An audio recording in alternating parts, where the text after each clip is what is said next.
안녕하십니까. 지금부터 김영민 브리핑 정선태 교수의 오늘을 읽는 책 주간방송 종합편을 보내드립니다. 광고 듣고 시작하겠습니다. 골반 잡자 바로 잡자 바디로직, 허리 통증 바로 잡자 바디로직. 2017년 쿨 썸머 바디로직 라이트 출시. 통기성이 좋아 땀 걱정 없이 한여름에도 쾌적하게. 입은 듯 안 입은 듯 가벼움의 신축성은 그대로. 자세가 좋아지는 골반 교정 타이즈 바디로직. 검색창에 골반 교정 바디로직 라이트. 유산균은 똥만 잘 싸게 해주는 게 아니야. 면역력을 높여준다고. 그런데 아무 유산균이나 사 먹으면 되겠어? K-웨이팜의 시크릿 프로바이오틱스를 먹어봐. 시크릿 프로바이오틱스? 하루 한 알만 먹으면 프리미엄 생균 100억 마리가 내 몸 안에 들어오는 거야. 후덜덜 100억 마리? 빨리 먹어봐야지. 네이버에서 K-웨이팜을 검색하시거나 EJ몰에서 찾아주세요.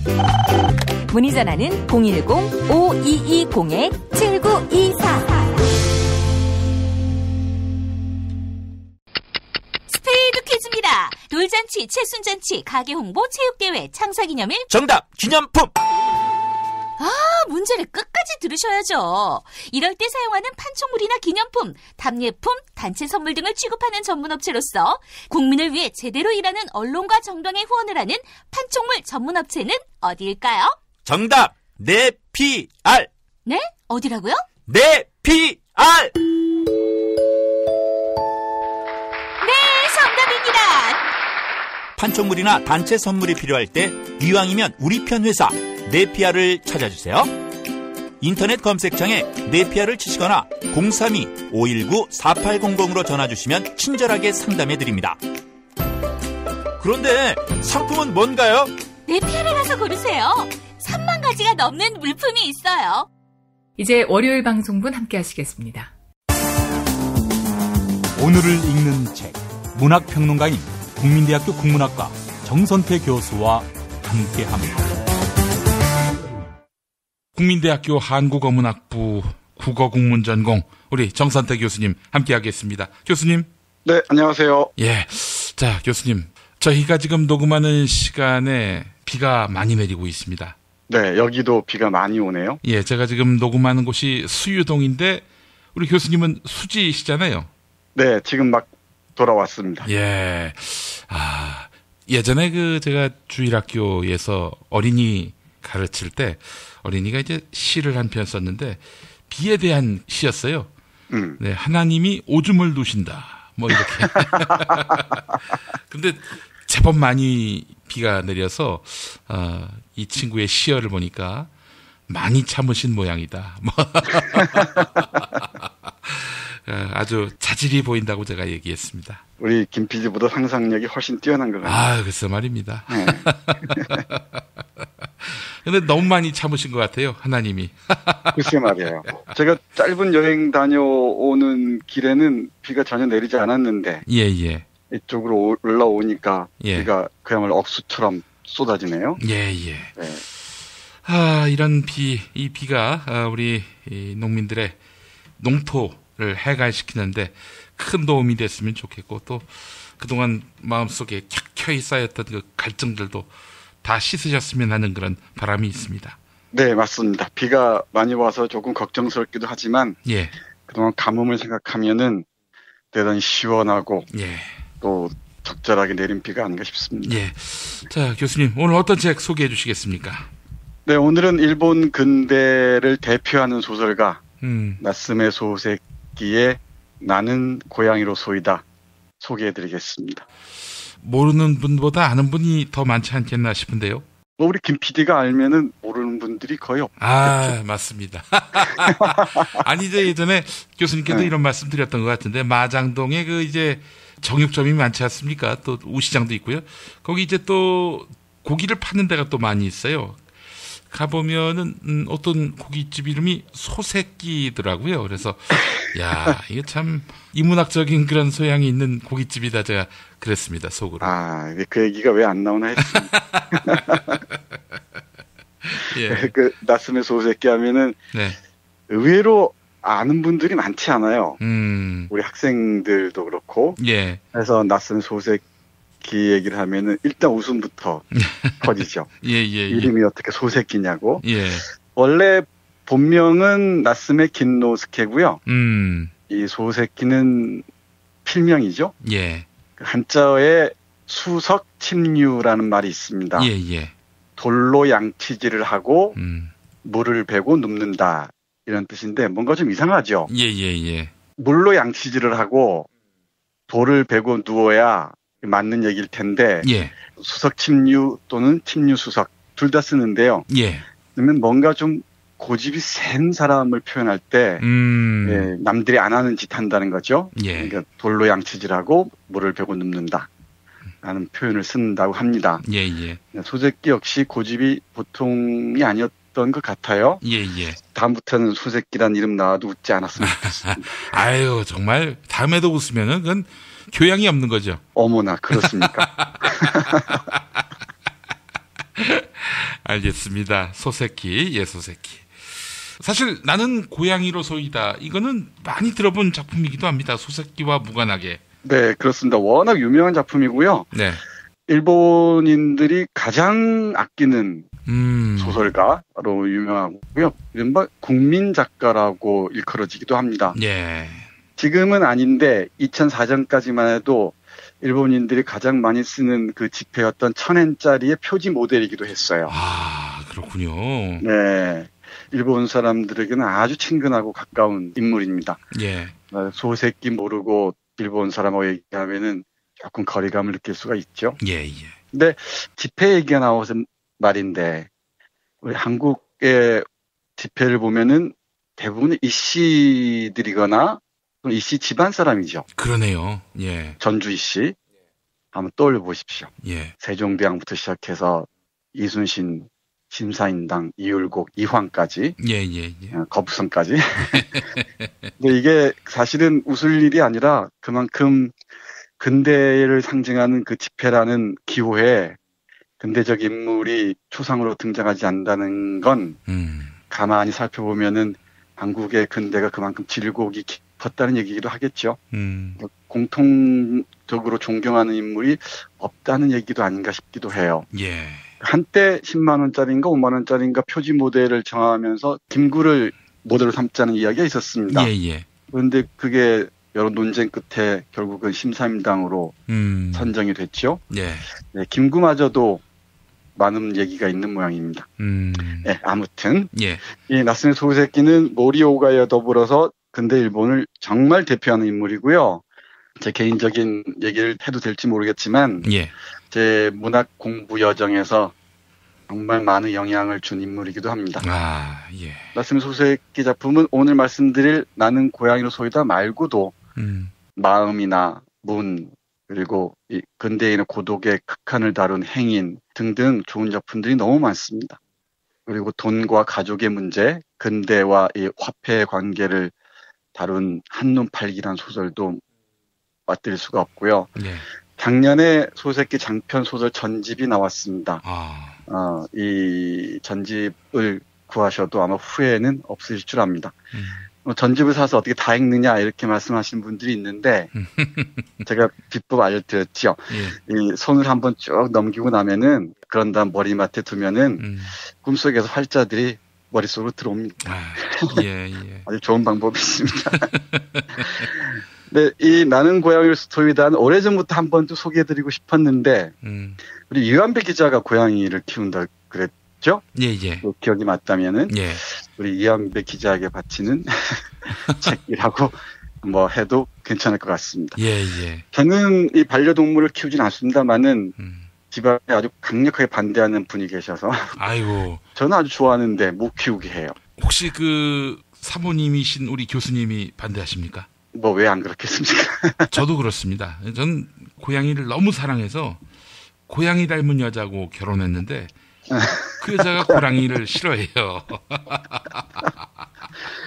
업입니다. 예. 근데 반려동물들의 표정을 가만히 보면은 주인을 닮는다고 하잖아요. 예, 예. 정말 그런 것 같아요. 그 눈빛들이나 행동들 보면은 주인을 많이 닮는 것 같습니다. 그 이완배 기자의 고양이는 어떻게 생겼는지 참 궁금한데 안 봐도 비디오 같긴 합니다. 예. 조용히 있다가 아주 날카롭고 예리하게 바라보는 눈빛이 아마 이 기자의 고양이 모습이 아닐까 싶어요. 예. 근데 여기 나는 고양이로 소이다라는 작품은 나스메 소세키식의 유머가 빛을 발하는 정말 훌륭한 작품입니다. 철학적으로 수준이 높은 유머를 구사해서 약간의 긴장은 하면서 읽어야 되는데 깊이 있는 웃음 그리고 일본 근대의 이면을 아주 통렬하게 풍자하고 비판하는 유머가 놀라울 정도입니다. 그리고 이 고양이는 이름 없는 고양이인데요. 검은 고양이인데 대단히 철학적입니다. 주인을 닮아서 철학적이고 그리고 일본인들의 그 근대병의 이면들을 정말로 고스란하게 드러냄으로써 네. 근대 일본에 들어선 그 일본과 일본인의 내면 풍경을 정말 잘 드러내고 있는 그런 작품입니다. 네. 교수님. 네네. 그 근대병이란 게 뭡니까? 일본인들의 근대병. 네. 이를테면은 과잉된 자의식이 기본이겠고요. 두 번째가 아주 좋은 질문 하셨는데 서양 따라잡기에 몸부림치는 일본인들의 공허 같은 것이죠. 아하. 일종의 열등감이겠네요. 그렇죠. 열등감의 다른 표현입니다. 그러니까 주체성을 모조리 팽개쳐버리고 서양 것 하면은 모조리 받아들이는 일본의 허약한 내면을 고양이의 눈으로 아주 통렬하게 비판합니다. 아주 고양이의 입을 빌려서 얘기하지만 결국은 나스메 소세키식의 얘기죠. 예. 소세키가 일본 근대를 비판하면서 던진 유명한 발언 두 가지 정도가 있는데요. 하나는 일본은 황소를 삼킨 개구리의 형상이다라고 얘기를 해요. 서양에서 시작된 근대를 황소에 비유해서 그 개구리가 황소를 삼키고 헐떡이는 꼬라지라는 거죠.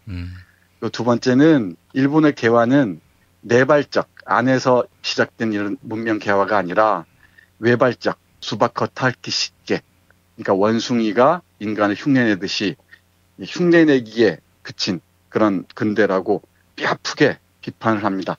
결국은 근대적 주체를 제대로 발견하지 못한 채 서양 추종으로 내달려온 메이지 시대의 겉으로는 화려해 보이지만은 이면은 공허한 그런 모습들을 소세키는 곳곳에서 아주 날카롭게 보여줍니다. 예. 고양이 얘기로 다시 돌아가자면 고양이 얼마나 철학적인지 김 PD가 어쩌면 부끄러울지도 모르겠어요. 제가 한번 읽어볼게요. 예. 나는 고양이이다. 고양이 주제에 주인의 심중을 어떻게 이렇듯 정밀하게 기술할 수 있느냐고 의문을 품는 자도 있을지 모르겠다. 하지만 이까짓 일쯤 고양이에게는 아무것도 아니다. 나는 이래봬도 독심술을 터득한 고양이다. 언제 터득했느냐고 그런 불필요한 질문은 하지 않는 것이 좋다. 아무튼 알고 있다. 나는 인간의 무릎에 올라앉아 꾸벅꾸벅 졸다가 내 부드러운 털을 인간의 배에 대고 살며시 비빈다. 그러면 찌르르 전기가 통하면서 그의 심중에 들어있는 생각들이 내 마음속의 눈에 속속들이 비친다. 손바닥에 놓고 들여다볼 수 있을 정도다. 얼마 전에는 주인이 내 머리를 살살 쓰다듬다가 갑자기 말도 안 되는 엉뚱한 생각을 하고 있는 것을 금방 알아차린 탓에 등골이 서늘해진 적도 있다. 주인은 이 고양이의 껍질을 벗겨서 조끼를 만들면 따뜻하고 참 좋을 텐데 하고 생각했던 것이다. 끔찍한 일이다. 네, 이렇게 고양이가 자기 주인인 그 소설가이자 학자인 구샤미 선생의 내면 풍경을 이렇게 그대로 읽어냅니다.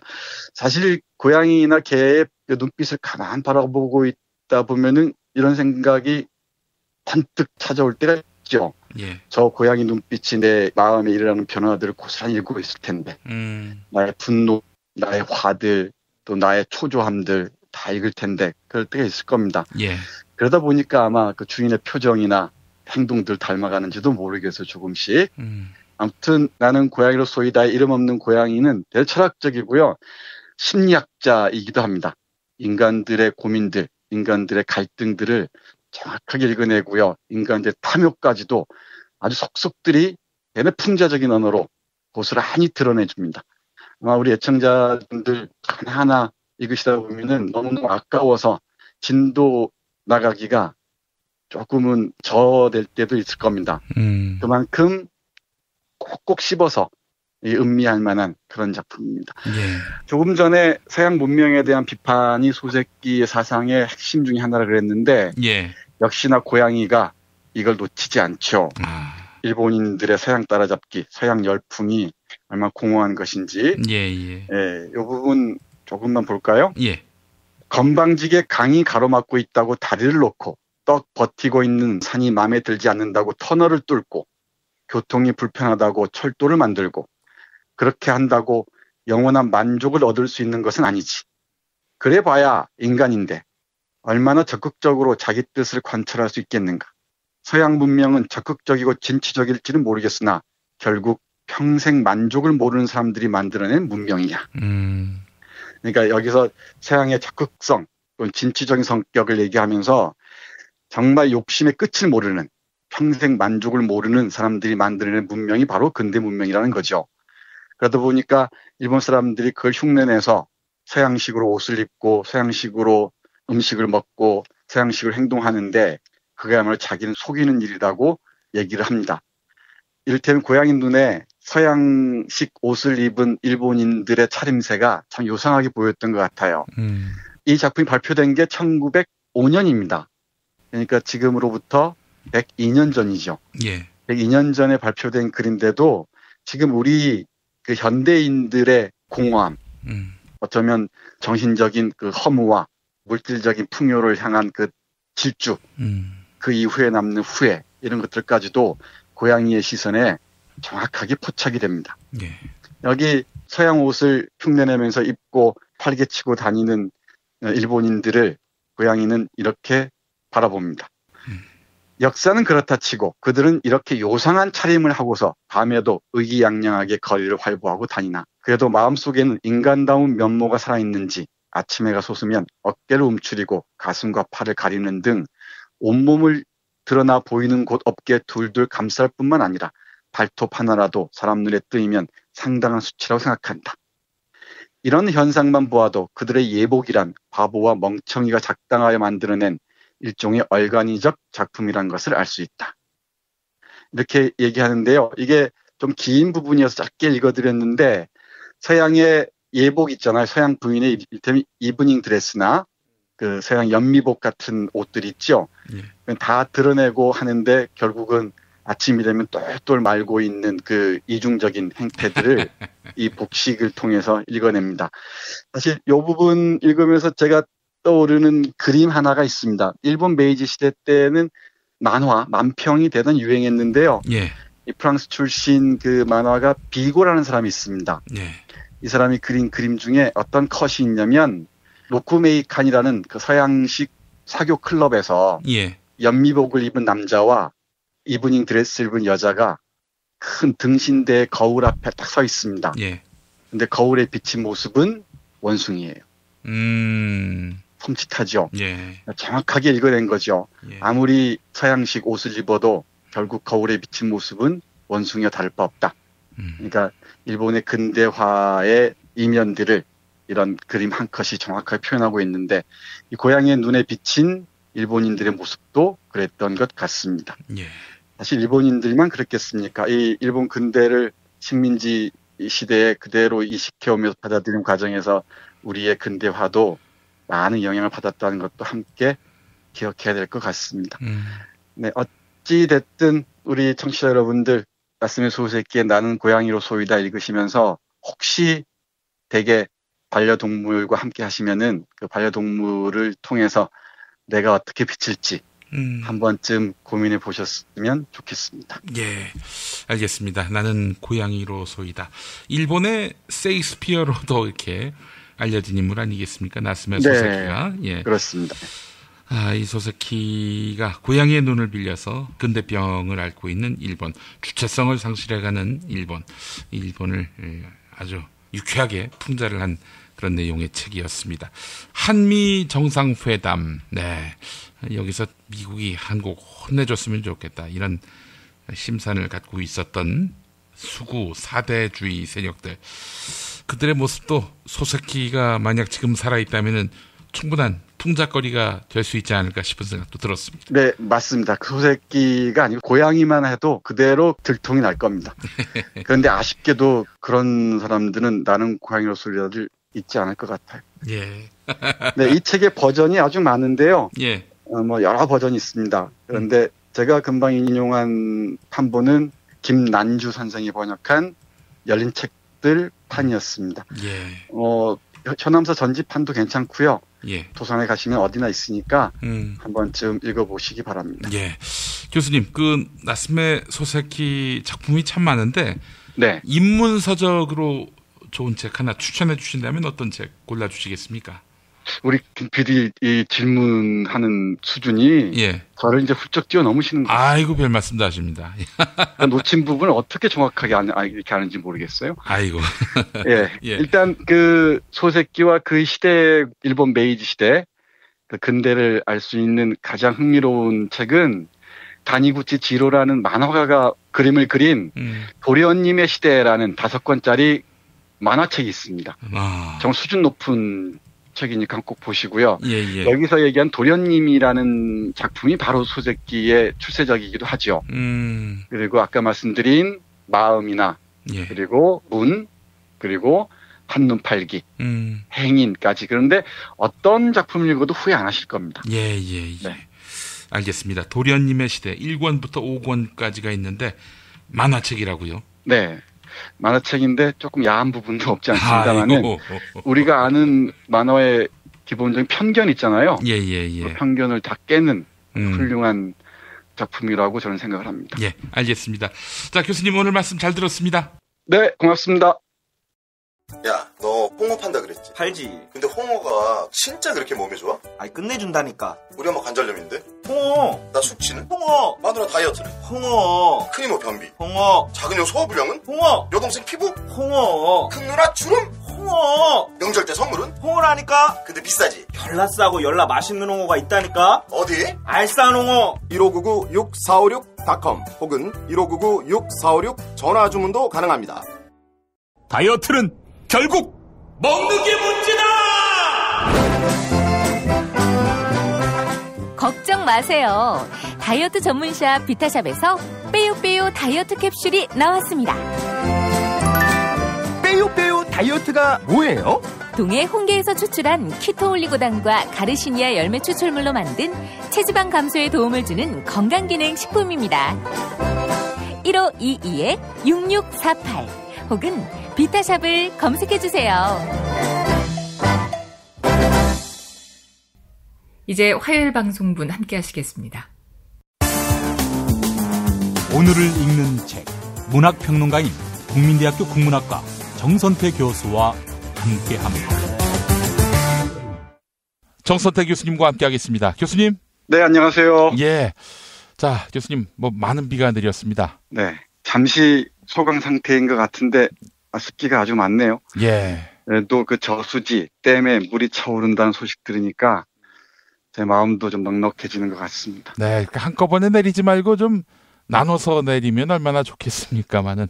그러게 말입니다. 예. 피해도 적지 않다는데. 예. 그러니까 참 그래도 모처럼 단비라서 마음이 놓이고 여러 가지로 또 해갈이 돼서 농민들의 그 그늘진 마음에 그 빛이 비치기를 또 바라는 마음입니다. 예. 자, 교수님 오늘 어떤 책 만나볼까요?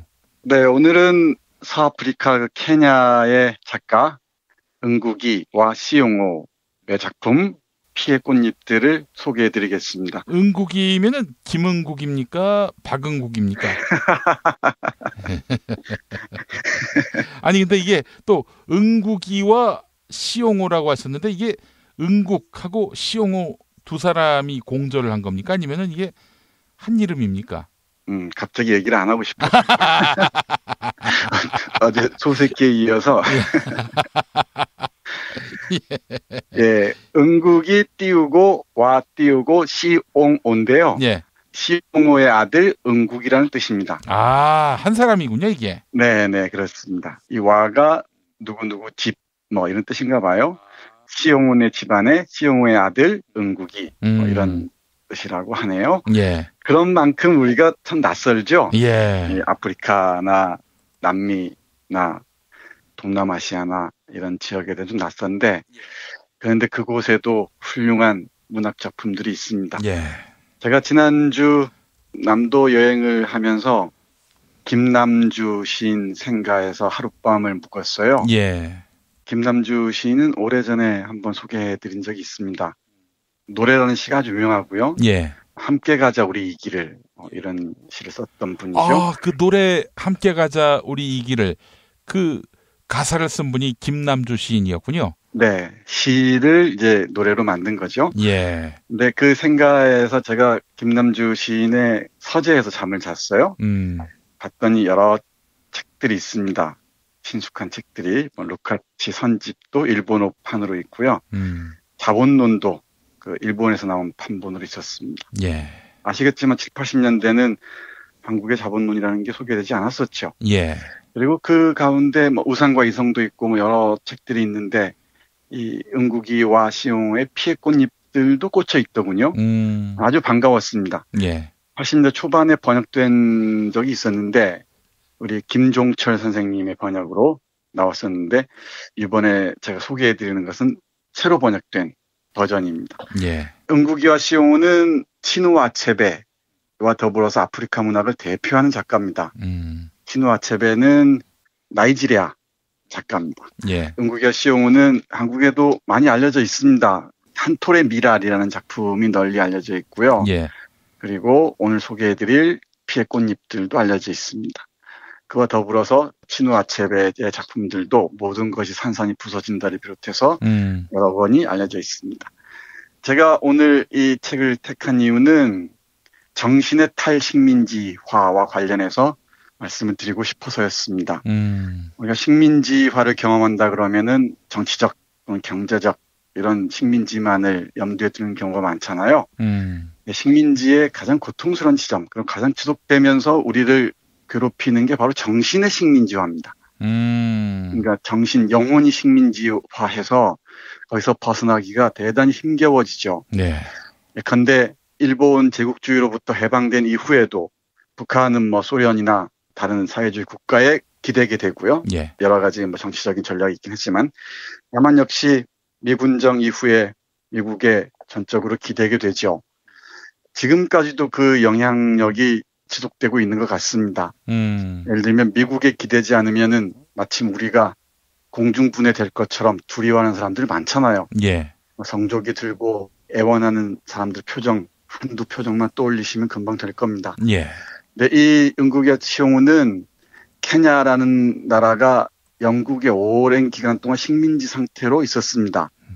그러다가 1960년대 초반에 해방됐는데 이 해방된 이후에도 영국의 식민지 그리고 이 자본주의의 식민지하에서 민중들이 못 벗어나는 거죠.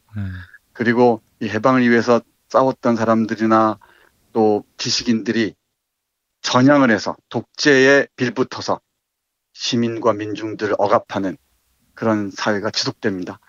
이런 걸 일컬어서 신식민주의 상태라고 얘기를 하잖아요. 예. 새로운 식민지주의 상태에서 철저하게 영혼이 괴멸돼 버린 그리고 서구 제국주의의 노예로 전락한 케냐의 영혼들을 깊이 있게 파헤치면서 과연 우리의 아프리카적 정신, 케냐적 정신을 어디에서 발견할 것인가를 고민하면서 쓴 아주 훌륭한 소설입니다. 이 은국의 시옹우는 매년 뭐 노벨상 후보에 오르기도 한다고 하죠. 근데 이 작품을 읽으면서 저 서아프리카의 먼 나라 얘기처럼 들리지만 조금만 우리의 역사를 되돌아보면은 한국의 상황과 크게 다르지 않다는 걸 알 수 있습니다. 예컨대 그 독재자들의 지배, 그리고 이 독재자들에 의한 예술가들의 추방, 그리고 망명이 계속되고요. 또 마우마우 운동이라고 해서 이런 해방운동을 비롯해서 이 노동자 농민들의 저항운동, 여기에 대응하는 이 군부 독재자들의 학살, 그러니까 독재자들의 학살이죠. 학살이 반복 변주됩니다. 그 과정에서 문학이 무엇을 할 것인가를 고민을 했던 것 같습니다. 그리고 이런 고민하는 과정에서 결국 케냐를 구원하고 나아가 아프리카를 구원할 수 있는 힘은 민중에게서 나올 수밖에 없다라고 주장합니다. 대통령이 미국에 다녀오고 나서 여러 가지 얘기들이 있는데 저는 그 한마디가 오랫동안 기억에 남아요. 나를 만들어 준 것은 피플 파워다. 그 촛불 혁명이다. 자신이 비빌 언덕이 확실히 있다는 것. 그게 어쩌면 저는 자신 있는 포즈로 이어지는지도 모르겠습니다. 그리고 한반도 문제를 해결하는데 우리가 주도권을 쥐겠다는 응답을 얻어가지고 왔잖아요. 예. 저는 그것만 해도 외교적으로 큰 수확이라고 생각합니다. 나머지들야 뭐 하나하나 도 풀어가야 할 테고 예. 좀 더 자주적인 그 입장에서 이 문제들을 해결해 나가야 할 줄 압니다. 제목이 피해 꽃잎들인데요. 핵심은 이겁니다. 이 꽃을 벌레가 먹어치웠고 그런 꽃을 벌레가 먹어치우다 보니까 열매를 맺지 못하겠죠. 예. 그래서 우리가 벌레들 죽게 하는 것이라고 주장하면서 이런 벌레가 먹어버린 꽃들은 바로 붉은 꽃이 된다. 이 피해 꽃잎들이 된다. 우리가 싸워서 벌레를 퇴치하지 않으면은 우리의 꽃들은 점점 더 아무것도 낳지 못하는 불임의 꽃들로 지고 말 것이다. 라는 의미를 담은 제목입니다. 예. 그러면서 동시에 이 민중의 힘들이 얼마나 강력하게 폭발하는가를 보여주는 상징이기도 해요.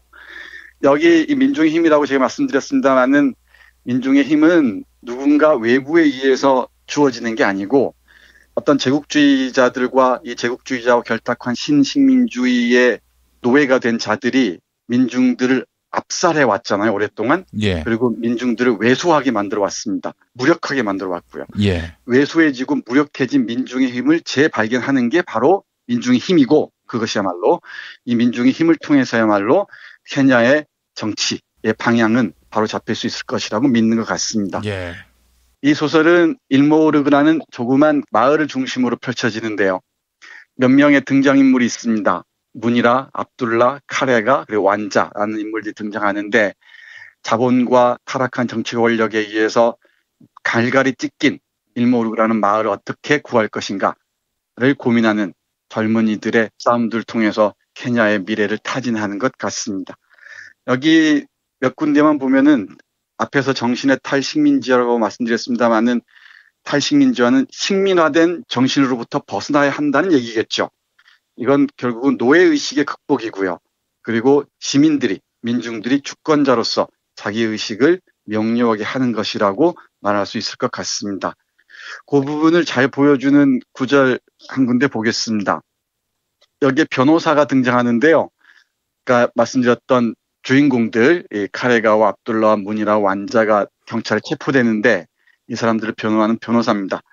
아시겠지만 이런 약자들을 돌보는 또 응원하는 인권 변호사들은 이 나라에서는 살해당합니다. 이 소설에도 그렇고요. 이 부분 조금 읽어보겠습니다. 이 변호사의 얘기 들어보겠습니다. 예. 민중이 뒤에 있었기에 그때 우리는 무엇이든 할 수 있었습니다. 그러나 우리 지도자들은 주조된 신과의 시시덕거림을 택했습니다. 우리를 수백 년 동안 괴롭혔던 눈이 안 보이고 귀가 안 들리는 괴물과 시시덕거린 것이죠. 우리는 판단했습니다. 잘못은 신에 봉사했던 사람들의 피부색이고 우리가 직접 관심을 갖고 감독을 하면 우리는 괴물신을 길들여 우리의 뜻대로 하게 할 수 있다고 판단했죠. 우리는 그것이 인간의 고통에 늘 귀를 막고 눈을 감고 있었다는 것 사실을 알고 있었습니다. 그래서 계속 괴물을 만드는 거죠. 그래서 괴물은 커지고 더 많은 것을 기다립니다. 그 결과 이제는 우리 모두가 그것의 노예가 되었습니다. 괴물의 노예가 되었다는 얘기죠. 해방된 이후에도 이 제국주의자들은 아주 교묘하고도 아주 영악한 방식으로 그 해방된 나라에 이런 자신들의 말을 잘 듣는 괴물들을 심어놨던 거죠. 그 앞잡이가 종교였고요. 예. 그럼 뭐 케냐의 사례만이 아닐 겁니다. 우리의 역사를 돌이켜봐도 정말 인지할 수 있을 거고요. 우리 김 PD가 늘 비판에 맞지 않는 이른바 대형교회 목사들도 이런 괴물을 키우고 만들면서 시민들의 힘, 민중들의 힘을 약체화하는데 그리고 왜소화하는데 기여했다는 걸 알 수 있을 겁니다. 철저하게 외세 의존적인 자신들이 괴물이 되는 건 뭐 그렇다 치고 다른 시민들까지 민중들까지 괴물로 전락시킨 그 역사적인 죄악들은 뭐 두고두고 다시 우리가 기억해야 할 줄 압니다. 케냐의 사례처럼 보이지만은 결국은 우리의 사례와도 크게 거리가 있는 것 같지는 않습니다. 예. 그리고 이 소설 읽으면서 또 하나 주목해야 할 것은 식민지 상태에서 제국주의에 저항했던 지식인들과 정치인들의 그 배반의 문제입니다. 이 아이러니하게도 응국이와 시용호가 영향을 많이 받은 시인 중에 한 사람이 누구냐면요. 김지하입니다. 70년대 김지하의 오적을 읽고 많은 문학적 영감을 얻었다고 해요. 우리가 알다시피 김지하 시인의 배신을 할까요? 아니면 전향이를 할까요? 저는요. 김지하 그 사람의 이름을 잊은 지 오래입니다. 그러시군요. 예. 네. 70년대 그 오적은 정말 제3세계 민족 민중문학자들에게는 센세이션을 불러일으켰었죠. 근데 이상하게도 이 나이가 들면서 독재자들을 옹호하고 민중들의 운동을 배반하는 방향으로 나아갔습니다. 그걸 아는 그 은국이와 시용우가 어떤 반응을 보였을지 꽤 궁금합니다. 역시 여기에서도 국회의원으로 등장하는 한때는 민중의 사람이었던 응대리와 리에라라는 사람의 예를 듭니다. 그런 예들이 아주 많죠. 뭐 권력과 결탁해서 또 자본과 결탁해서 자신들의 과거를 깡그리 짓뭉개버리고 아참하고 비굴한 노예가 되어가는 많잖아요. 굳이 예는 들지 않겠습니다. 해서 저는 우리 김 PD가 자유한국당에서 제적당한 게 대단히 다행스럽다고 생각합니다. 그 어떻게 알겠습니까? 이 낙곰수 이후 팟캐스트에 통해서 시민운동에 앞에 섰던 김 PD가 또 이런 시민들을 배반할지 어떻게 알겠습니까? 대단히 다행스럽습니다. 예. 너무 많이 미련 두지 마세요. 아이고. 저는 뭐 하여튼 뭐 자유한국당이 다 몰락을 할 거라고 보고 뭐 홍준표 씨가 된 것만 해도 뭐 확실한 징후 아니겠습니까? 저는 그게 반어처럼 들리는데 어떡하죠? 아니요. 진심입니다. 그렇게 다 리더십이 붕괴된 다음 제가 거론될 때까지 저는 이제 두고만 봐도 이제 뭐 몰락의 시간만 남았을 뿐이다 하면서 저는 기다리고 있을 뿐입니다. 아, 그러시군요. 저하고 조금 생각이 다른데 저는 저절로 이렇게 몰락할 것이라고 생각하지 않아요.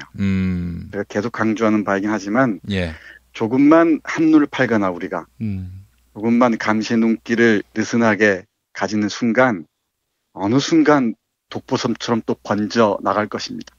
그 긴장감 놓치지 않아야 한다는 게 역사를 기억하는 제 관점 중에 하나입니다. 네, 아무튼 이 소설에서는 자본가들이나 제국주의자들 그리고 이 매판 자본가들이죠. 주로 이런 자들에게 굴종하면서 생명을 연명해가는 그런 지식인들, 정치인들에 대한 신랄한 비판들을 아우르고 있다는 점도 새겨서 보시면 좋을 것 같습니다. 가장 감동적인 건 맨 마지막에 나오는 카레가라는 인물이 자신을 찾아온 그 노동자 운동을 하는 한 여성에게 얘기하는 부분인데요. 마무리 구절이 있습니다. 이 구절 읽어드리면서 지금 우리 시민운동이, 시민들의 저항이, 그리고 직접 민주주의를 향한 우리들의 힘이 어디로 향해야 될지 한 번쯤 생각해 보셨으면 좋겠습니다. 네, 읽어보겠습니다. 제국주의, 자본주의, 지주, 지렁이, 기생상태와 상호 포식을 사회의 최고 목적으로 삼고 배가 불룩한 진드기들과 빈대들을 낳는 체제. 이 체제와 부당이익만을 추구하는 신들과 그것의 하수인들이 그의 어머니를 무덤으로 몰아갔다. 이 기생충들은 늘 노동자들에게 피해 희생을 요구할 것이다. 모든 땅을 외국인들에게 팔아넘겼던 소수의 인간들이 피골이 상접한 사람들이 외로운 무덤을 향해 걸어갈 때조차 민중의 피를 마시고 동일한 피부색과 국가주의에 대한 위선적인 기도를 읊조릴 것이다. 모든 노동자들은 이 체제와 그것의 신들과 그것의 부하들에 맞서 의식적이고 지속적이고 단호하게 싸워야 했다. 내일은 노동자들과 농부들이 투쟁을 이끌고 권력을 잡아 피해 굶주린 신들과 그들의 하수인들로 구성된 체제를 무너뜨리고 소수에 의한 다수의 지배와 피를 마시고 인간의 살로 포식을 하는 시대를 끝장낼 것이다. 그때가 되어야만 남자와 여자의 진정한 왕국이 시작될 것이고 생산적인 노동 속에서 기뻐하고 사랑하게 될 것이다. 이렇게 이어지는데요. 이 구절을 읽으면서 김남주 시인의 목소리가 쟁쟁하게 들리는 것 같습니다. 제국주의와 자본주의가 낳은 이 진드기들과 빈대들이 우리의 그 민중들과 시민들을 이렇게 오랫동안 물어뜯어 왔습니다. 아프리카 상황과 우리의 상황이 다르다고 얘기할지 모르겠지만은 정신의 측면에서 보자면 식민지화 상태에서 벗어나지 못한 게 제 판단이고요. 정신의 탈식민화를 위해서라도 은국이와 시용호의 뜨거운 목소리에 귀를 기울이는 게 옳지 않을까 그런 생각을 합니다. 케냐 출신의 웅구기와 티용호의 작품 오늘 소개해 주셨는데요. 다시 한번 작품 이름 알려주십시오. 네, 우리 김 PD께서 웅구기와 시용호가 웅구기하고 시용이 아니다라는 것만 아는 것만으로도 저는 뭐 오늘 아주 뭐 장족의 발전을 한 거죠. 예. 여기서 죽어도 여한이 없을 것 같습니다. 네. 네, 아프리카 케냐의 작가 웅구기와 시용호의 피의 꽃잎들, 정신의 탈식민지화를 주장한 아프리카 리얼리즘 문학의 최고봉 중에 하나 여러분께 소개해드렸습니다. 예, 피의 꽃잎 소개받았습니다. 교수님, 내일 뵙겠습니다. 네, 고맙습니다. 그거 알아? 박대리가 군뱅이를 먹는다며? 홍보팀 오과장도 군뱅이를 먹는다는데? 우리 회사 유명 애주가는 다 먹네? 군뱅이를 먹는 게 아닙니다. 술친굼을 먹는 겁니다. 한의사가 인정하는 간에 좋은 국산 군뱅이, 거기에 헛개, 강황, 울금까지 애주가들의 핫 아이템이 모두 들어갔습니다. 후기가 좋은 이유가 있습니다. 술친굼! 네이버에 술친굼을 검색하세요. 친구 술친굼. 유저와 유저 사이 소통 랭커와 일반 유저 소통 초보와 게임 사이의 소통 마당을 깔았다네. 그래도 반지 업데이트. 반지 유저와 유저 사이 소통 랭커와 일반 유저 소통 초보와 게임 사이의 소통 마당을 깔았다네. 그래도 반지 업데이트. 반지 이제 수요일 방송분 함께 하시겠습니다. 오늘을 읽는 책 문학평론가인 국민대학교 국문학과 정선태 교수와 함께합니다. 국민대학교 한국어문학부 국어국문전공 우리 정선태 교수님 만나겠습니다. 교수님. 네, 안녕하세요. 예. 자, 교수님. 그동안 이 시간을 통해서 소개해 주신 많은 책들이 있었는데요. 저희 방송 내용을 책으로 엮으신다고요? 글쎄요. 제 책이 워낙 팔리지가 않아서 고민스럽습니다. 교수님 그동안 내신 책이요? 네. 이게 제가 봤을 때는 정말 제가 많은 공부가 됐고, 그거는 제가 지금 책장에 자랑스럽게 꽂아놓는 책인데, 이게 책이 안 팔립니까, 교수님? 김 PD의 눈에는 들어올지 모르지만은, 예. 다른 독자들의 눈에는 잘 안 들어오는 모양입니다. 아이고, 세상에. 근데 교수님, 이번 책은, 제가 확실하게 밀어드리겠습니다. 제가 적어도, 18쇄는 이제 책임지겠습니다. 말씀은 고마운데, 예. 아마 어려울 겁니다. 아이고. 저는 그냥 8쇄만 하겠습니다. 8쇄. 자, 애청자 여러분, 우리 교수님께 다른 거 필요 없습니다. 이 책 많이 사주시고요. 이 책 사는 게 곧 도움이 되는 겁니다. 예. 근데 책이 나와봐야 알죠. 예. 그때 또 책이 나오면은 소상하게 소개하는 시간 갖도록 하고요.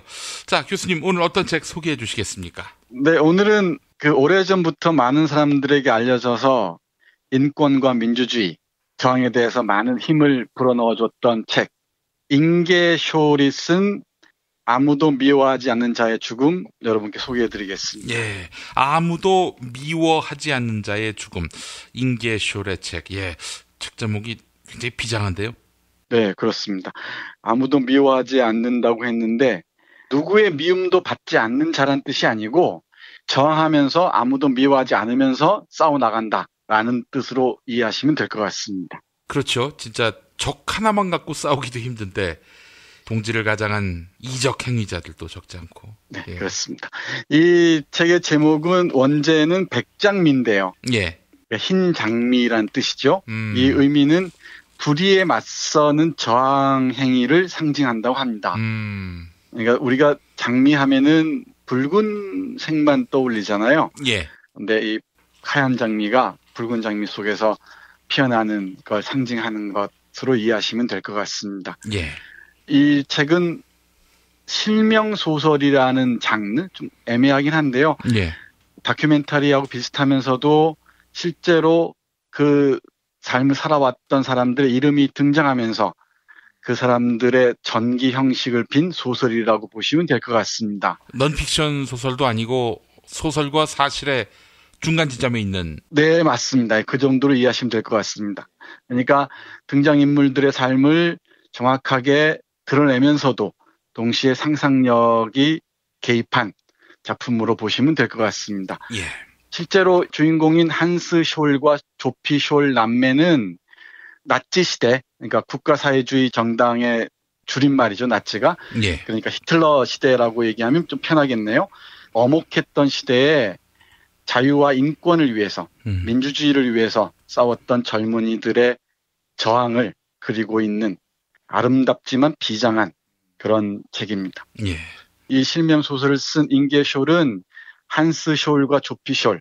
한스는 남자고 조피는 여자니까 누나이자 언니가 되겠죠. 예. 누나이자 언니가 두 동생의 죽음을 경험하고 나서 쓴 소설로 보시면 될 것 같습니다. 저도 기억합니다만은 80년대 이후부터 지금까지 많은 사람들의 영향을 끼치고 있는 그런 책입니다. 예. 일종의 저항의 어록이라고도 얘기할 수 있을 것 같아요. 근데 이 저항의 방법을 우리가 생각할 때 많은 걸 상상할 수가 있죠.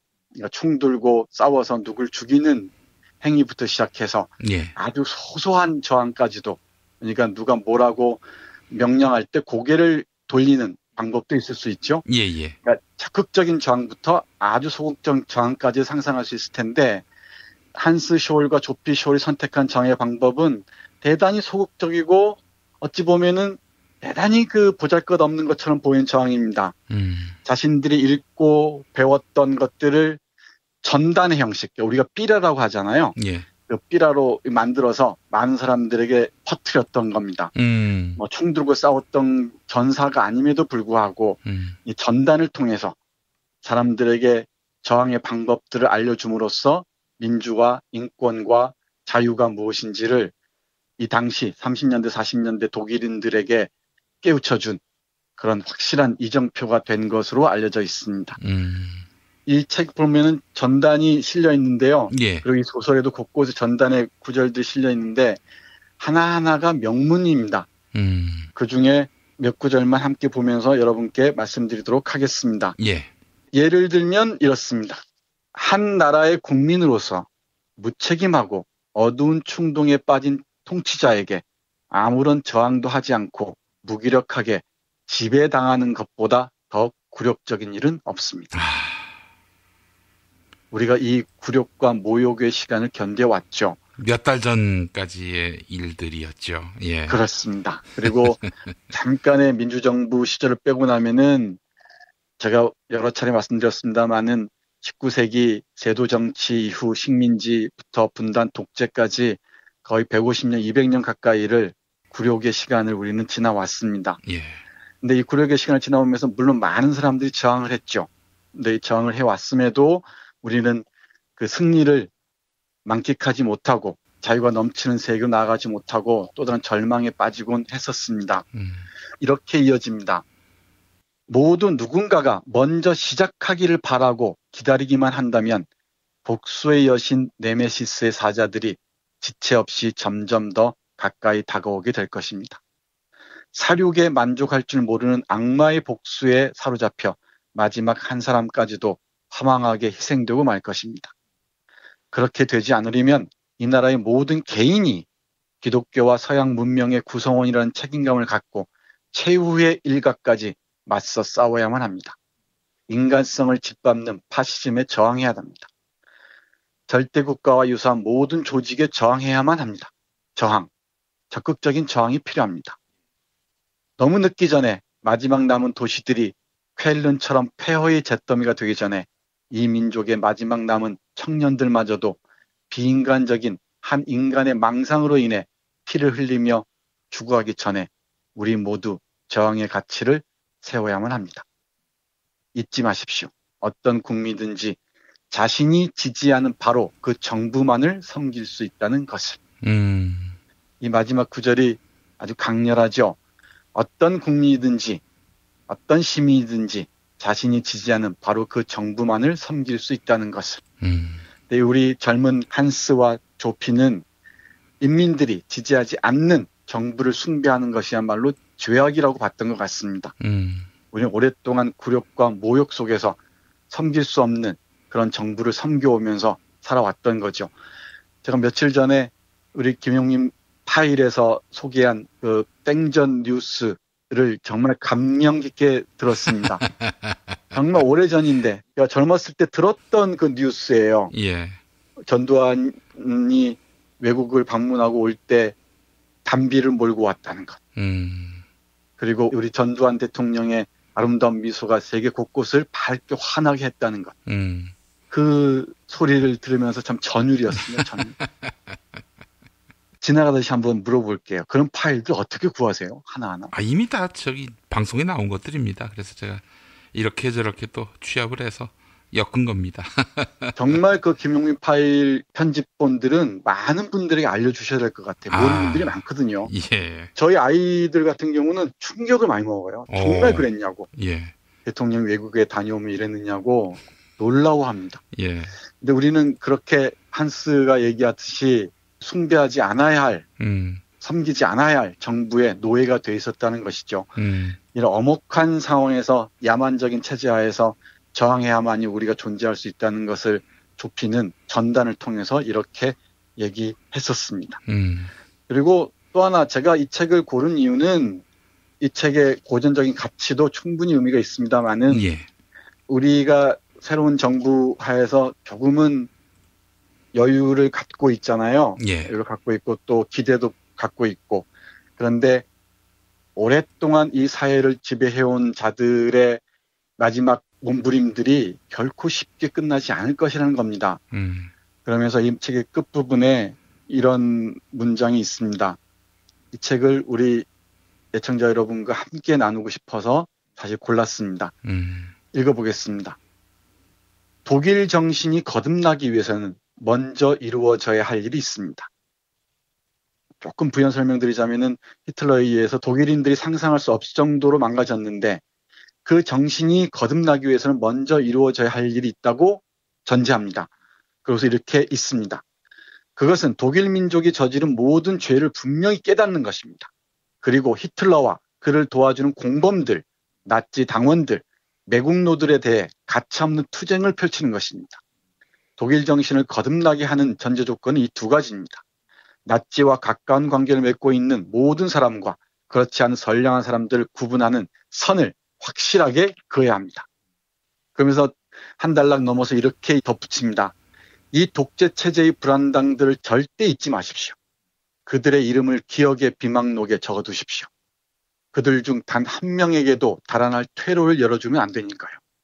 이 끔찍한 사건들이 끝난 후 마지막 순간에 그들이 나치의 깃발을 새로운 깃발로 바꾸어 달면서 그 당시 아무 짓도 하지 않은 것처럼 가장하는 것을 용납하지 말아야 합니다. 이렇게 얘기합니다. 그러니까 지금 새 정부에서 적폐를 청산하는 과정에 돌입해 있는데 저는 방심하는 것이야말로 저들에게 퇴로를 열어주는 시간이 될지도 모른다는 생각해요. 조금만 방심한다면. 절대 잊지 말아야 되고요. 여기서 얘기하듯이 히틀러와 그를 도와주는 공범들, 우리 바꿔서 얘기하자면은 부패와 독재를 지탱해온 그 자들, 그리고 그 당원들, 뭐 제가 누군지는 굳이 말씀드리지 않겠습니다. 그리고 친일파부터 시작해서 굴욕적으로 자신들을 다 팔아왔던 자들, 이들과의 투쟁이 우리에게 아직 남아 있습니다. 이들과의 저항이 남아 있고요. 그리고 그 과정에서도 어렵사리 자신의 저항의 정신들을 이어왔던 사람들을 다시 발견하는 게 또 우리의 몫이기도 하겠죠.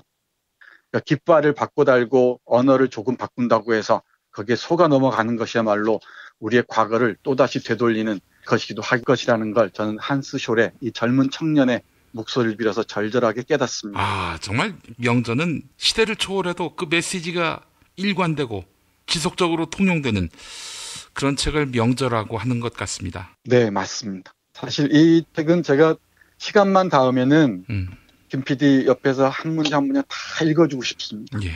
그 정도로 아까운 책이고요. 정말 소중한 책입니다. 그리고 이런 글을 쓸 수 있을 때까지 이 한스와 조피라는 젊은 친구가 만났던 쿠르트 후버 교수 그리고 친구들 그리고 읽었던 수많은 고전들의 백그라운드로 자리하고 있다는 것도 아울러 기억해 두시기 바랍니다. 예. 이런 인문학적 상상력이 바탕이 되지 않으면 저항은 그렇게 오래 지속될 수 없다는 것도 함께 생각했으면 좋겠습니다. 예, 알겠습니다, 교수님. 잉게쇼의 책 아무도 미워하지 않는 자의 죽음 오늘 소개받았습니다. 정선태 교수님, 내일 뵙겠습니다. 네, 고맙습니다. 내 몸에 적폐청산 새싹당 콩차가 또 왔어요. 새싹당 콩차 최초 이벤트 2+1 티백 2개를 사시면 하나 더 드립니다. 뜨거운 여름 차갑게 먹으면 더욱 좋은 맛있는 새싹당 콩차 내 몸에 적폐청산. 인터넷 구매 전창걸몰닷컴 전화문의 070-8635-1288 070-8635-1288. 운전자를 위한 꿀팁 7,000원 운전자 보험 카페. 알고 계세요?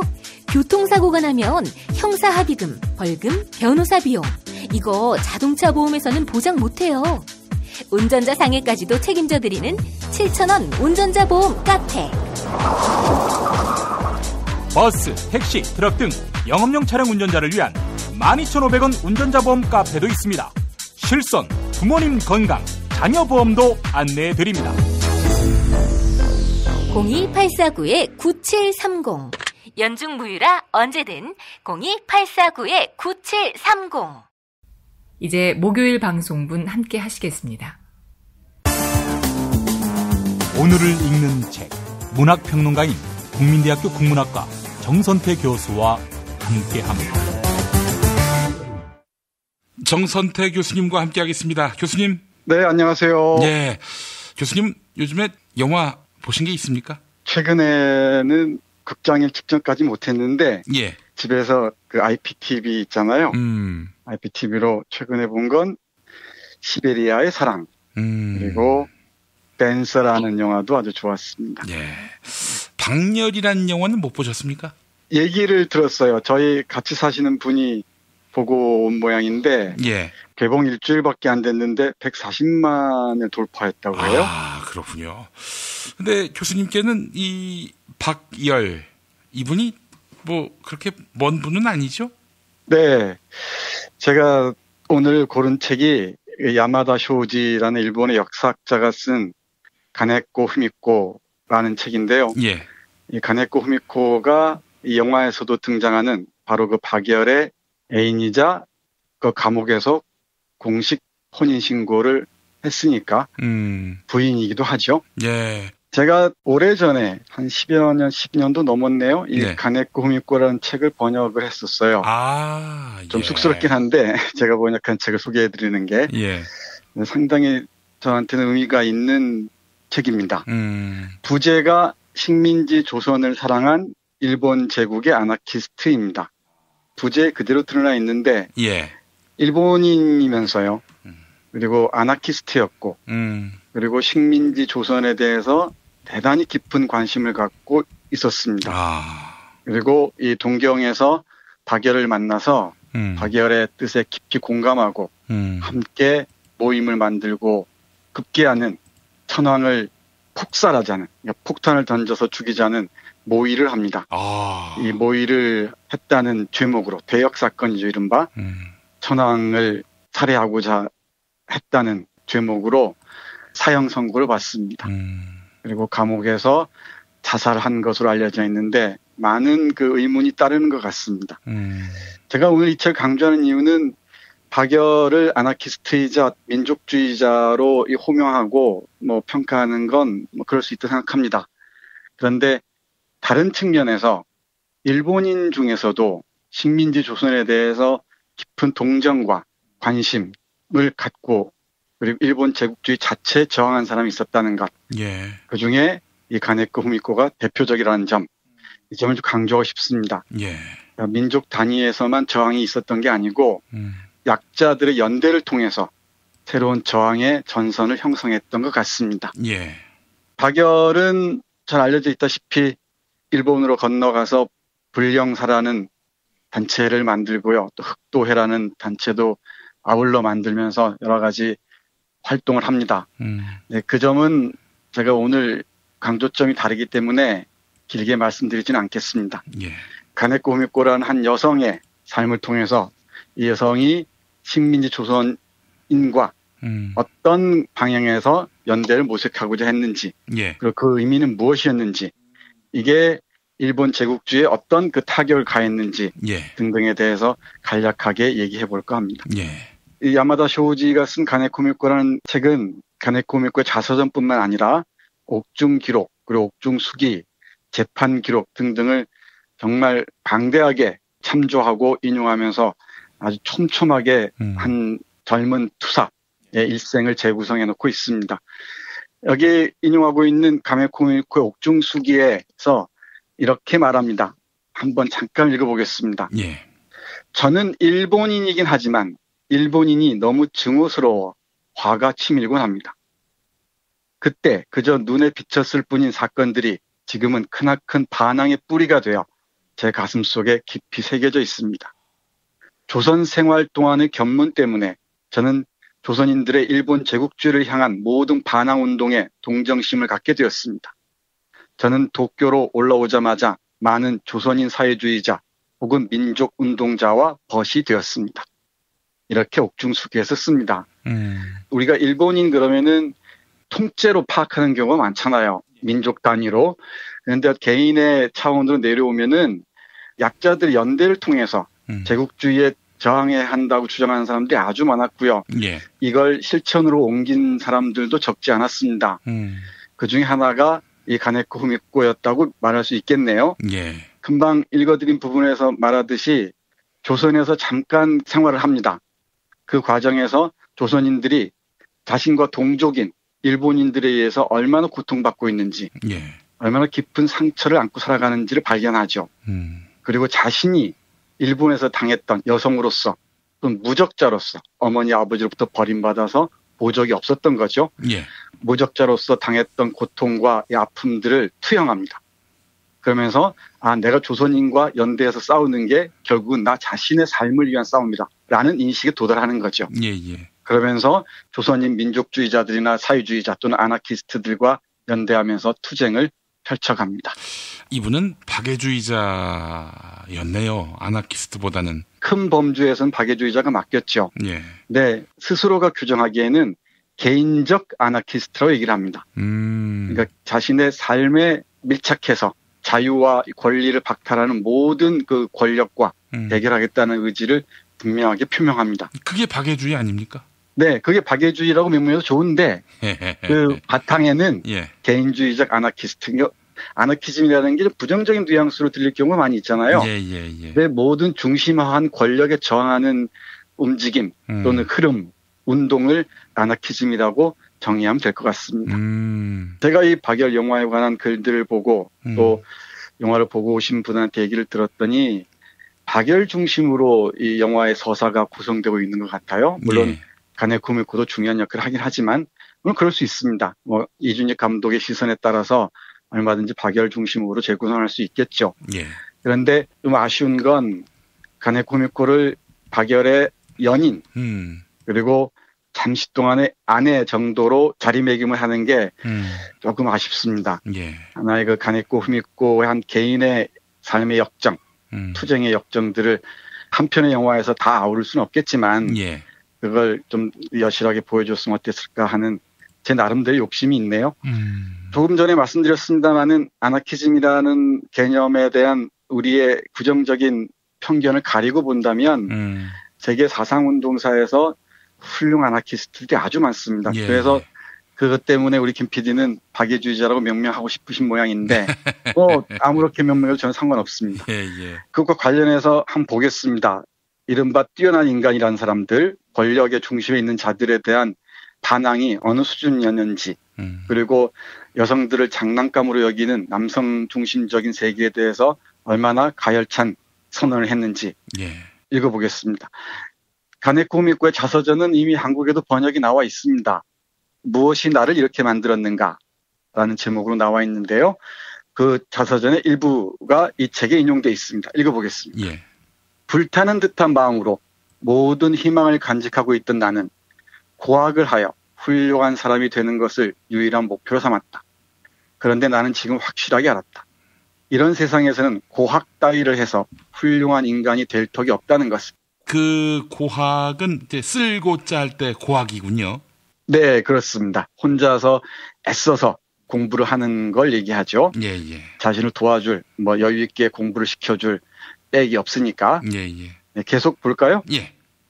소위 훌륭하다는 인간들만큼 하찮은 자는 없다는 것을 나는 명확히 알았다. 사람들에게서 훌륭하다는 말을 듣는 게 무슨 가치가 있겠는가? 나는 다른 사람들을 위해 살고 있는 것이 아니다.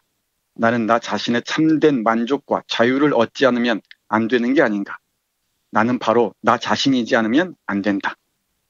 나는 지금껏 너무나 많은 사람들의 노예로 살아왔다. 너무나 많은 남성들의 장난감이기도 했다. 나는 나 자신의 삶을 살지 않았다. 이렇게 이어지는 가네쿠미코의 자기 선언입니다. 나는 내 삶을 위해서 사는 것이지 어떤 국가 권력이나 민족이나 이런 것과는 거리가 있다는 것이죠. 예. 그리고 그 과정에서 약자를 억압하는 일본 제국주의에 저항하는 방법으로 식민지에서 건너온 역시 고학생이었던 박열을 만나서 함께 연대의 전선을 형성했던 것 같습니다. 이쯤 오면은 가네쿠미코란 그 한 여성의 이미지가 떠오를지 모르겠습니다. 예. 그런데 우리가 한 인간의 사상의 편력들을 들여다볼 때 유명한 사상가들이나 뛰어난 학자들을 중심으로 보곤 하죠. 예. 그런데 이런 그 자신의 삶을 억압하는 모든 것과 싸워온 평범한 사람의 삶을 통해서도 하나의 사상사의 흐름을 읽을 수 있을 것 같습니다. 예. 박예련 영화에서도 그렇다고 하는데요. 이 책에서 아주 강하게 강조하는 게 많이 알려졌듯이 1923년 9월에 있었던 관동 대진제입니다. 관동 대진제는 우리 김PD도 잘 아실 겁니다. 1923년에 일어난 이 대지진 때문에 수많은 사람들이 죽잖아요. 예. 사회가 불안해지니까 이 불안을 달래기 위해서 또 이런 불안 때문에 일어날 수도 있는 그 폭동들을 미연에 방지하기 위해서 조선인들에게 모든 혐의를 뒤집어 씌우죠. 6천 명에 가까운 조선인들이 죽었다 그러잖아요. 예. 그 일환으로 이제 박열과 가네쿠미코가 체포되고요. 그 과정에서 폭탄을 입수해서 천황을 폭살하고자 했다는 혐의를 뒤집어 쓰고 결국은 감옥에서 형장의 이슬로 사라질 상황에 처합니다. 예. 그 과정에서 가네쿠미코는 자살을 하고요. 전향이라고 하죠. 천황이 은혜를 베풀 테니까 전향하라라고 많은 요구를 하는데 가네쿠미코는 거부합니다. 대신에 조심스럽긴 한데 박열은 전향을 합니다.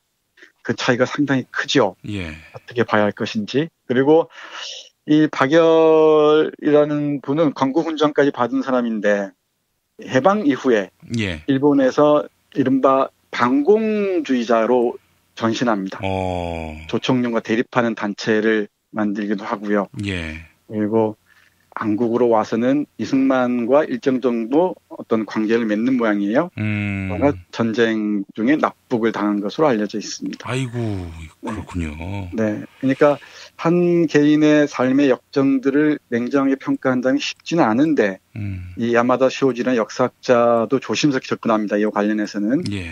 그래서 이 박열의 투쟁의 이력들은 충분히 우리가 평가해야 되지만 그 이후에 가네쿠미코의 길과 박열의 길을 동일시해서는 조금 어려운 점이 있지 않나 그런 생각도 함께 합니다. 박열을 객관적으로 봐야 하겠고요. 또 박열의 그저 애인 정도로 볼 수 있는 그런 여성이 아님을 또 여기서 우리가 직시하게 됩니다. 네, 맞습니다. 독자적인 개인이자 독자적인 그 인간으로서 자기 삶을 살고자 했던 가네쿠미코의 삶의 이력에서 이 오롯한 하나의 사상의 줄기를 발견할 수 있을 것 같습니다. 일본 근대 국가 시스템에서 천황제에 저항한다는 건 대단히 지난한 일이었습니다. 근데 가네쿠미코는 법정에서 아주 자신 있게 얘기를 합니다. 자신은 천황 같은 자들이 지배하는 세계에 살 수 없노라고. 아이고. 그건 뭐 일본 사회를 발칵 뒤집어 놨죠. 예. 그래서 반역자라는 이름이 따라다닙니다. 이런 과정에서 조선인들과 저항의 전선을 형성할 수 있는 그런 가능성을 찾았겠죠. 예. 가네코 후미코. 일본에서는 지금도 인정받지 못하겠네요. 네, 그러니까 대단히 좀 진보적인 학자들 사이에서나 얘기되지, 뭐 우익이나 이런 쪽에서는 버림받은 인간 정도로 간주하는 것 같습니다. 23살 그 나이에 옥중에서 숨진 가네코 후미코. 그렇다면 우리가 이 가네코 후미코를 기념해야 되는 것 아닌가 하는 생각도 드는데요. 네, 그 가네코 후미코가 죽으면서도 그랬다 그러죠. 자신은 조선에서 살고 싶다, 조선에 묻히고 싶다라고 얘기했다 그러고요.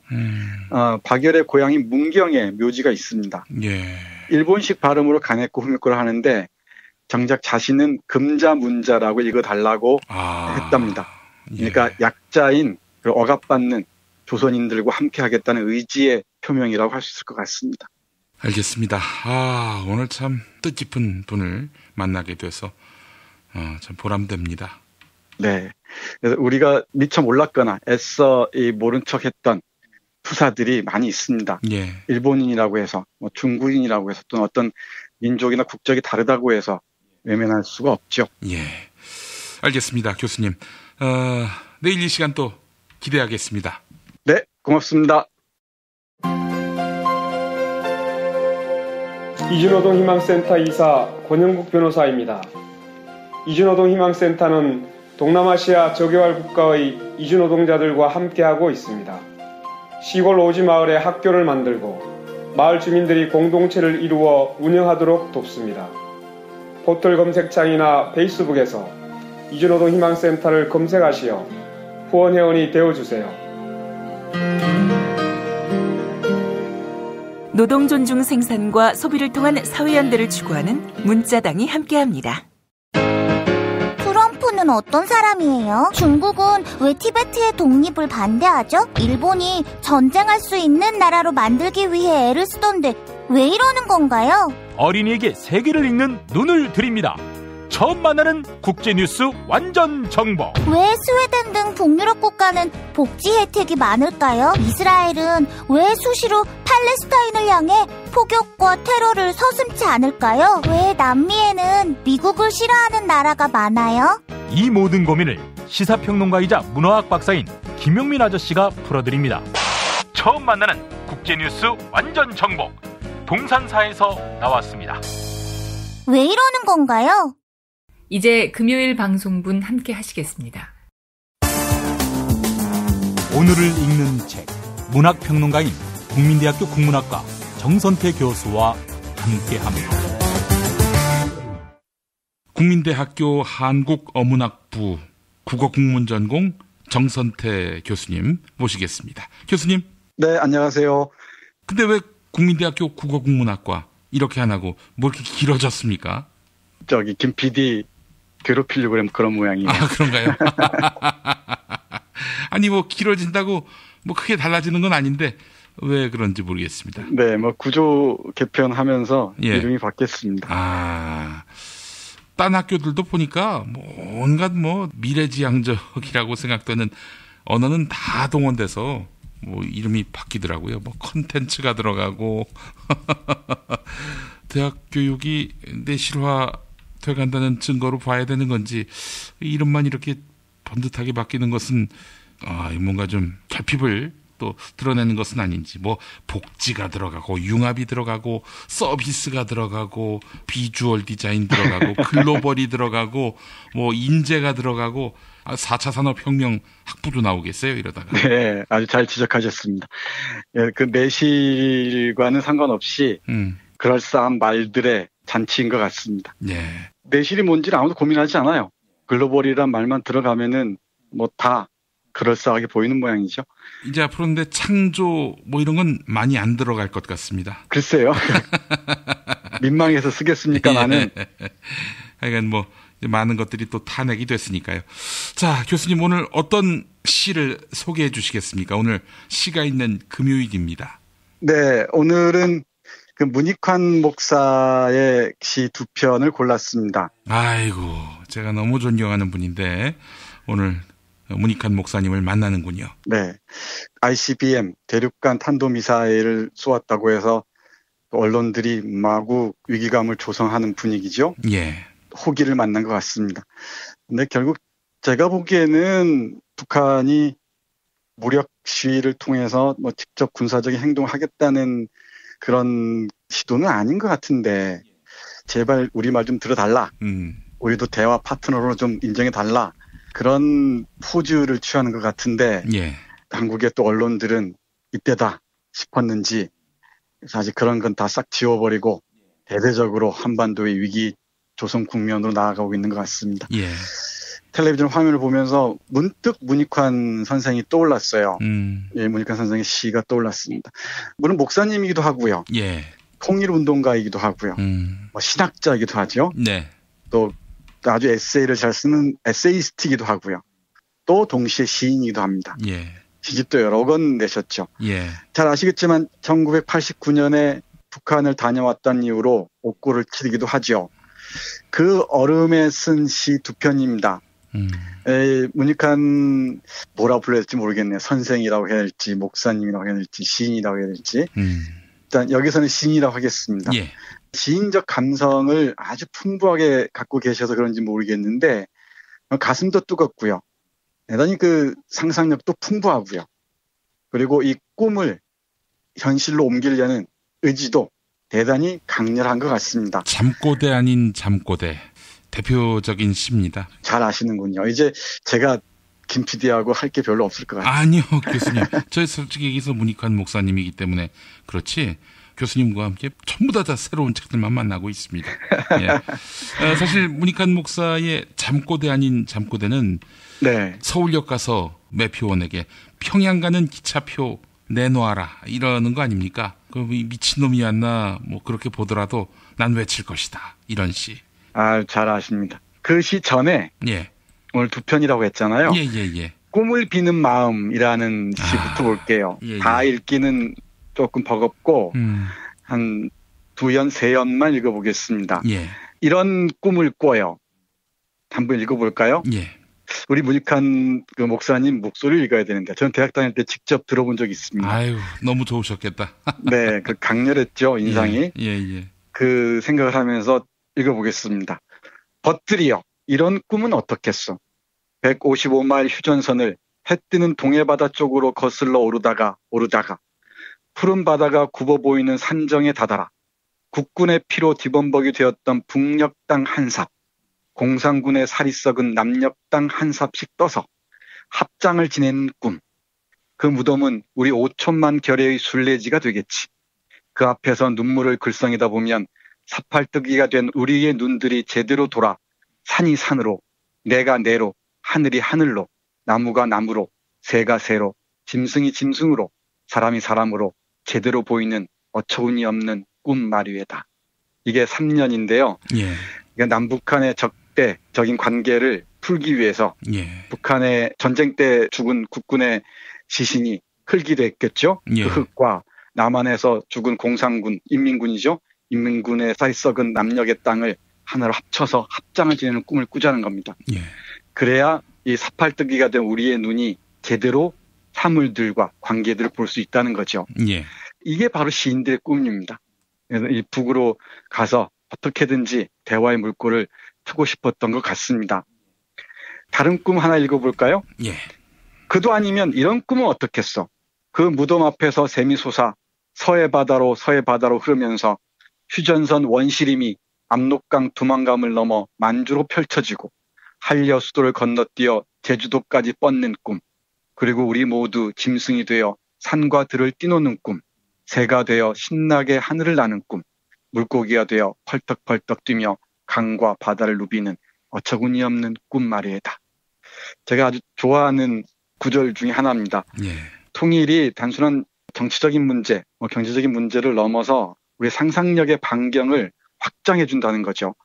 그러니까 이 중국과 바로 맞대면서 대륙을 우리가 상상할 수가 있고 예. 또 저쪽에서는 한려수도를 뛰어넘어 제주도까지 상상할 수 있는 그런 그 상상력의 영토가 넓어진다는 거죠. 예. 그게 우리의 사고도 온전해지고 우리의 삶도 비로소 온전해질 것이라고 생각하고요. 그런 점에서 이 문익환 선생의 이 시는 지금도 생생하게 현실적인 의미를 띠고 있다고 생각합니다. 예. 이어서 조금 전에 김 PD가 말씀하신 잠꼬대 아니 잠꼬대. 우리 문익환 선생의 대표적인 시죠. 예. 대표적인 시 한번 읽어보겠습니다. 조금 긴데요. 이것도 몇 년만 골라서 볼게요. 예. 잠꼬대는 잠꼬대니까 잠꼬대를 합니다. 이게 단어적이죠. 근데 실제로 잠꼬대를 현실로 옮깁니다. 우리 문 목사는. 이게 1989년에 쓰여진 시인데 89년에 바로 평양을 가잖아요. 가서 어떻게든지 말 좀 하자.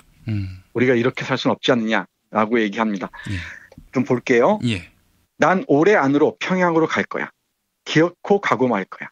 이건 잠꼬대가 아니라고. 농담이 아니라고. 이건 진담이라고. 누가 시인이 아니랄까 봐서 터무니없는 상상력을 또 펼치는 거야. 천만에 그게 아니라고. 나는 이 1989년이 가기 전에 진짜 갈 거라고. 가기로 결심했다고. 시작이 반이란 속담이 있지 않아? 모란봉에 올라 대동강 흐르는 물에 가슴 적실 생각을 해보라고. 거리거리를 거닐면서 오가는 사람 손을 잡고 손바닥 온기로 회포를 푸는 거지. 얼어붙었던 마음 풀어버리는 거지. 난 그들을 괴뢰라고 부르지 않을 거야. 그렇다고 인민이라고 부를 생각도 없어. 동무라는 좋은 우리말 있지 않아? 동무라고 부르면서 10살, 20살 때로 돌아가는 거지. 이게 1년과 2년인데요. 이 문익환 선생의 시를 읽으니까 하늘에서 헬리콥터가 반주를 넣어주네요. 단순한 통일주의자를 낭만주의자라고 우리가 지나치듯이 평가하곤 하는데 저는 이런 낭만주의자들의 꿈이 있었기 때문에 그나마 우리 DJ 정권 때나 노무현 정권 때 화해 무대가 조성됐고 남북을 오갈 수 있었다고 생각해요. 아니 뭐 낭만주의자로만 봐주면 얼마나 좋겠습니까? 이건 뭐 종북 딱지 붙이고 뭐 빨갱이로 낙인 받고 그러지만 않으면 다행이죠. 네, 그렇게 종북 딱지를 붙이고 한 사람들은 꿈꿀 능력 또는 꿈꿀 힘이 없는 것 같아요. 말이 나온 김에 말씀드리면 낭만주의란 말을 아주 쉽게 이해하자면 비현실주의자 이렇게 이해하는 게 아주 편합니다. 그러니까 현실을 넘어서고자 하는 사람들이죠. 그런 사람들이 사실은 현실을 바꾸면서 새로운 방향으로 나아가는 그 혁명적 에너지를 길어올리는 경우가 아주 많죠. 이 문익환 선생의 1989년 방북도 사실은 한국 통일운동사에서는 중요한 결절점을 형성했다고들 얘기를 합니다. 이 시의 한 부분, 금방 우리 김 PD께서 기억하셨던 부분 한번 제가 읽어보겠습니다. 객적은 소리 하지 말라고? 난 지금 역사 이야기를 하고 있는 거야. 역사를 말하는 게 아니라 산다는 건 말이야. 된다는 일, 하라는 일을 순순히 하고는 충성을 맹세하고 목을 내대는 수행하고는 훈장이나 타는 일이 일인 줄 아는가? 아니라고. 그게 아니라고. 역사를 산다는 건 말이야. 밤을 낮으로, 낮을 밤으로 뒤바꾸는 일이라고. 하늘을 땅으로, 땅을 하늘로 뒤엎는 일이라고. 맨발로 바위를 걷어차 무너뜨리고 그 속에 묻히는 일이라고. 넉 많은 살아 자유의 깃발로 드높이 나부끼는 일이라고. 벽을 문이라고 지르고 나가야 하는 이 땅에서 오늘 역사를 산다는 건 말이야. 온몸으로 분단을 거부하는 일이라고. 휴전선은 없다고 소리치는 일이라고. 서울역이나 부산, 광주역에 가서 평양 가는 기차표를 내놓으라고 주장하는 일이라고. 네, 이렇게 이어지는 연이 하나 있습니다. 당연히 머리가 돌았다고 미친놈이라고 얘기했겠죠. 네, 광인들이 세계를 바꾸는 경우가 많잖아요. 일반적인 생각을 하고 있는 사람들이 머리 돌았다고 얘기할 때 분단을 거부하고 역사를 산다는 정신으로 이 휴전선을 넘은 문익환 목사를 생각하면서 이 위기 국면이 조성되는 이 상황을 다시 한번 우리가 되새겨 봤으면 좋겠습니다. 우리 문익환 목사님, 그분이 이제 먼저 이 분단의 그 십자가를 지고 갔던 모습이 떠오르고요. 많은 분들이 이제 문익환 목사에 대해서 잘못 알고 있는 것이 뭐냐면 그 양반이 원래 그 친북이어서 김일성도 만나고 뭐 손을 붙잡기도 하고 그랬던 거 아니냐라고 하실지 모르겠는데 사실 오래전부터 아버지 때부터 소련 공산군과 불구대척의 원수지간이었어요. 재산 다 뺏었고 또 문익환 목사의 아버지도 공산군에 의해서 구속돼서 죽을 뻔한 일도 있었습니다. 그래서 그곳에서 살지 못해가지고 저기 그 만주의 명동촌에 살다가 하도 공산군이 괴롭혀서 월남을 한 건데 문익환 목사가 나중에 김일성 주석을 만나게 된 것은 그것은 뭐 유유상종 이게 아니라 진짜 원수를 사랑하라는 예수의 가르침을 실천하는 그 차원의 만남이었다는 겁니다. 네. 그랬기 때문에 이 문익환 목사의 방북의 의미는 다시 봐야 된다는 것이죠. 그게 정확하게 보는 것은 문 목사가 분단의 문제를 북을 가장 싫어하는, 공산주의를 가장 싫어하는 목사인 내가 먼저 해야 한다. 그래서 사실은 이제 문 목사께서 이제 북한에 다녀왔고 곧바로 이제 구속되지 않았습니까? 네. 그때 이제 어머니인 김신목 권사께서 하신 말이 있어요. 아니, 김일성하고 끌어안는 거에 대해서 시비 거는데, 아니, 목사가 김일성을 끌어안지 누가 끌어안느냐? 이런 말씀을 했던 일도 있었습니다. 네. 아주 훌륭하십니다. 사실 금방 말씀하셨듯이 문 목사의 집안은 일찌감치 용정에 있는 명동촌으로 이주를 하죠. 예. 어제 소개해드렸던 이준익 감독의 영화 동주가 있잖아요. 예. 그 동주에 문익환이 등장합니다. 예. 송몽규와 더불어서 윤동주, 송몽규, 문익환 이 셋이 그 명동촌에서 삼총사처럼 지냈던 것 같아요. 예. 정말 소년 청년 문익환은 영혼이 정말 맑은 사람이었습니다. 예. 아시다시피 그러니까 어떤 억압도 견딜 수가 없었고요. 윤동주가 시인이 돼서 일본 제국주의에 저항하다가 후쿠오카 형무소에서 죽고, 송몽규가 역사를 공부하고 싸우다가 또 역시 같은 형무소에 죽었듯이 그 과정을 지켜본 신학자, 신학생 이 문익환 목사는 또 얼마나 절절했겠습니까? 예. 모든 억압에 저항하는 그 예수 정신을 실천했다는 맥락에서 방북 문제도 파악해야 될 것 같고요. 예. 사실 통일 문제를 상상하는 게 뭐 순진하다, 낭만주의다라고 얘기하는데 이런 순진하고 낭만적인 상상이 치고 나갔기에 그 다음에 우리의 남북 관계가 비교적 바람직한 방향으로 이어지기도 했었죠. 예, 그 예. 이명박근혜 정권 때 그게 결단이 나버렸지만 예. 사실은 문익환 정신의 복원이 필요한 때가 아닌가 새삼 생각하게 됩니다. 예. 그래서 마지막은 잠꼬대 아닌 잠꼬대 이 시를 문익환 목사의 아들 배우 문성근 씨가 낭독한 게 있는데요. 이거 들으면서 마무리해야 할 것 같습니다. 네, 좋습니다. 예. 자, 교수님 한 주 동안 고생하셨습니다. 다음 주에 뵙겠습니다. 네, 고맙습니다. 잠꼬대 아닌 잠꼬대. 난 올해 안으로 평양으로 갈 거야. 기어국 가고 말 거야. 이건 잠꼬대가 아니라고. 농담이 아니라고. 이건 진담이라고. 누가 시인이 아니랄까 봐서 터무니없는 상상력을 또 펼치는 거야? 천만에 그게 아니라고. 나는 이 1989년이 가기 전에 진짜 갈 거라고. 가기로 결심했다고. 시작이 반이라는 속담 있지 않아. 모란봉에 올라 대동강 흐르는 물에 가슴 적실 생각을 해보라고. 거리거리를 거닐면서 오가는 사람 손을 잡고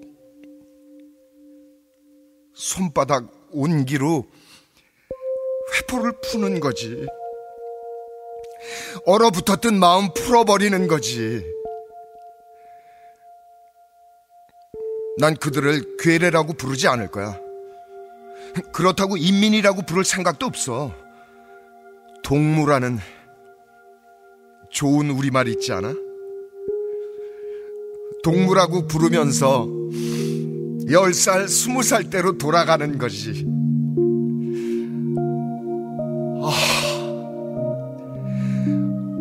얼마나 좋을까. 그땐 일본 제국주의 사슬에서 벗어나려고 2천만이 한 마음이었거든. 한 마음. 그래, 그 한 마음으로 우리 선조들은 당나라 100만 대군을 물리쳤잖아. 그 한 마음으로 7천만이 한결애라는 걸 확인할 참이라고. 오가는 눈길에서 화끈하는 숨결에서 말이야. 아마도 서로 부둥켜 안고 평양 거리를 뒹굴겠지. 44년이나 억울하게도 서로 눈을 흘기며 부끄럽게도 서로 찔러 죽이면서 괴뢰니 죽으니 하며 원수가 되어 대립하던 사상이니 이념이니 제도니 하던 신주단지들을 부셔버리면서 말이야. 뱃속 편한 소리 하고 있구만. 누가 자네 평양에 가게 한대? 국가보안법이 아직도 시퍼렇게 살아있다고. 객적은 소리 하지 말라고. 난 지금 역사 얘기를 하고 있는 거야.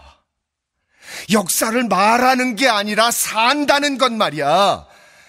된다는 일, 하라는 일을 순순히 하고는 충성을 맹세하고 목을 내대고 수행하고는 훈장이나 타는 일인 줄 아는가?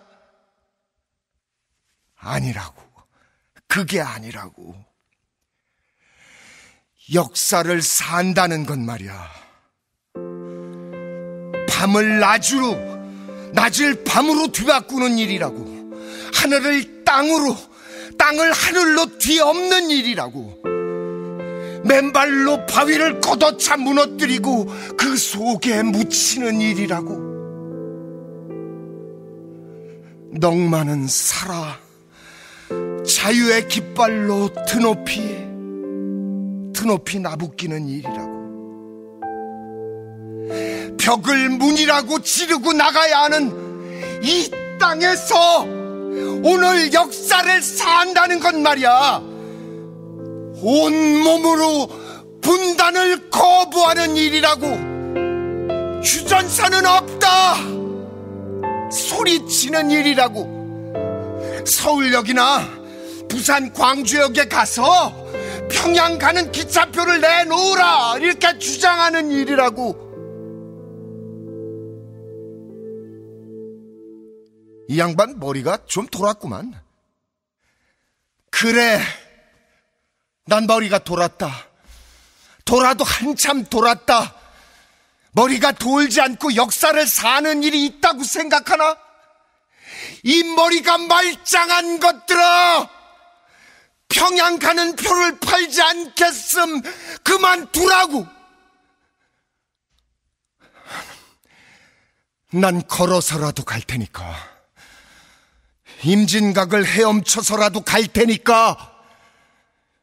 그러다가 총에라도 맞아 죽는 날이면 그야 하는 수 없지.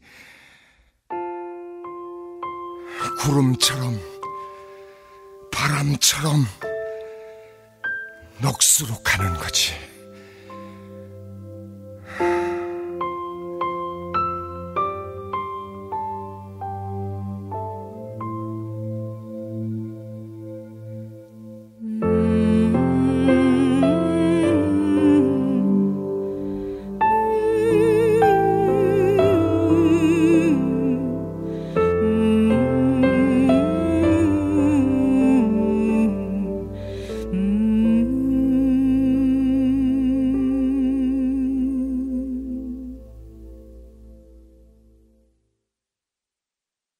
지금까지 김용민 브리핑, 정선태 교수의 오늘을 읽는 책, 주간방송 종합편과 함께 하셨습니다.